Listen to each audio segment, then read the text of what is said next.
Good tough win, Craig.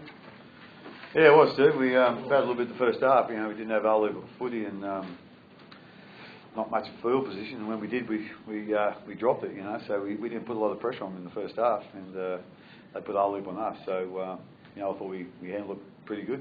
And you know, the second half, you know, when we got some chances, you know, we scored points. So yeah, I was really happy with them. I thought, like I say, I thought our defence was great all night, and you know, we really found a little bit of spark there, you know, at the back end of the second half. What more can you say about Billy Slater? I mean, I know there were not much. stars, but yeah, every week someone asks me that question. Yeah, I didn't think he would have scored the try, but when he actually come up with the footy and his reaction, I'm thinking, well, he probably has. Were you always confident, Cameron? Was your kick? That pretty much summed up my kicks all night. That gate kick. Yeah, obviously. Wanted a bit closer to the try line. That kick there, we practiced that a fair bit. And, but you know, Bill showed great speed to get there. I think he, for some reason, he still surprises a lot of defenders with his ability to get to the ball. Doesn't matter where it is. So, yeah, it was a pretty good finish by him. Craig, I think he's now the most prolific try-scoring fullback in history. Yeah, we sort of got that message off our infamous media manager, and apparently he's finally got it right. So just to back that up, yeah. So again, yeah, that's, I know, you know, Bill's not a huge one for those individual milestones, but you know, I know he's feeling really proud tonight, and you know, as a club, you know, we're feeling really proud of him. So you know, it's a great milestone, and you know, to be highest try-scoring fullback in rugby league history is, yeah, it's a pretty big rap for him. You've seen them all, haven't you? all those fullbacks go back a while. He's not that old. Oh yeah, I was seeing Langlands, and you know. Did you? Yeah, I did. He was my favourite player actually when I was a kid. I didn't see Churchill, I must say, but there was some, you know, Graham Eady, and you go through, you know, Gary Belcher. You know, he was a wonderful player. Gary Jack, you know, all those guys, you know. But I must say, I don't think I've seen a better fullback than Bill. No, I haven't. Matt Duffy did well too, didn't he? Some spectacular takes.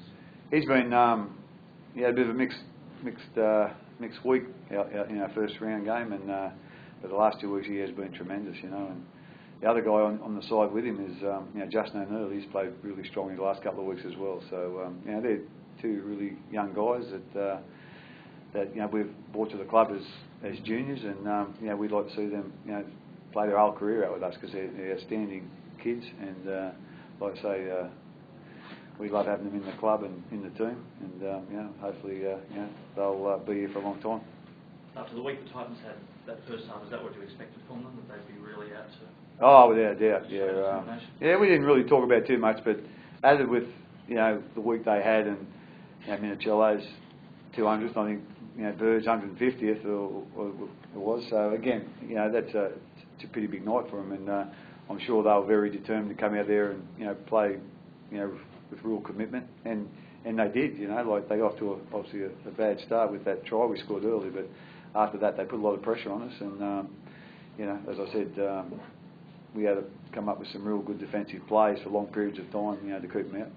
They are struggling to score points, Cameron, but did they ask quite a few questions of you, particularly in the first time? Yeah, they did, mate. Yeah, they really,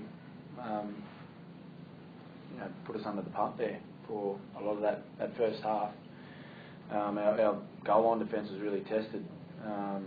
Yeah, but I think unfortunately for the boys in the middle, you know, I think a lot of the limelight gets stolen from the guys that score some fancy tries in our team, and you know, I think a lot of the credit for our win tonight has to go to those blokes in the middle. I thought it was a fantastic effort by our forward pack in that first half. Yeah, we had to come up with some pretty big sets there on our goal line, and they held them out.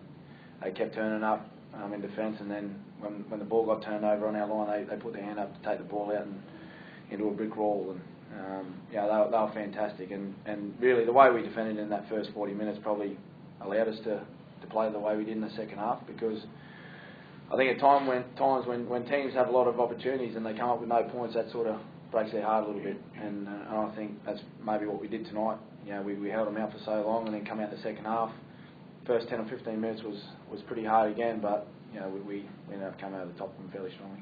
English Super League supposedly is a bit more free scoring, but Ryan Hoffman seems to have come back with his defence as strong as ever. Yeah, he has, mate, and obviously you know he was a part of our club for a fairly long time before he went overseas, so he knows what we're all about defensively, and you know he knows that if you can't defend strongly, then you won't find yourself in the Storm 17. So Hoffy's been really strong for us. I've been really pleased with the way he's come back and got on board with our structures again, and you know he's played a lot of minutes too, so he's doing a fantastic job. What's Jason Riles brought to the pack, Craig? A little bit of size. Yeah, again, you know, he's still a little bit short of time at the moment. You know, when he done his hamstring, he didn't do too much training for 3 or 4 weeks. So, you know, he's a big guy, so it takes a little while for him to get in shape. And he was training really well there just before he hurt his hamstring, but that put him back a little bit. But he certainly, you know, when he gets that ball and, you know, he goes direct with it. He's really hard to handle. So he's giving us that little bit of go forward. And certainly the other front rows are really enjoying playing with him, but they're really, all the front rows in the club are really enjoying learning off him as well. You know, he's sharing a lot of his knowledge with our younger players. So, you know, he's been a terrific asset for our club. Dane Nielsen, why was he scratched? Did he have an injury? Yeah, he lost a couple of teeth last week, and he actually got a back-hander from Gareth Witter, which I don't think Gareth really punches that hard. But anyway, he knocked a couple of Dane's teeth out. So he basically had to go in, and I'm not quite sure, but you know, gets drilled into his gums, the new teeth. And they said he could play, but you know, I just thought it was best he have a week off. He was still quite swollen on Friday morning, so I just sort of said, mate, you're better off having a week off and you know, coming back with our next game. So. Blair came up. Is Will Chambers plugging along okay? Yeah, it was a real tough decision between you know, Bobby and Will, and yeah, it took me a couple of days to make it, to be quite honest. And but we went for Bobby basically because you know Bobby done a really good job for us last year, and you know it was just a bit of a loyalty factor more than anything else. But I'm sure it won't be long before you know Will's playing with us as well. You know we know he's going to add a whole heap to our team, especially with the footy.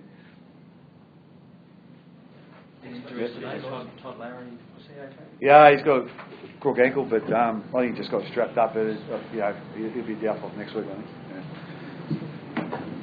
Thank you. Thanks, Carson.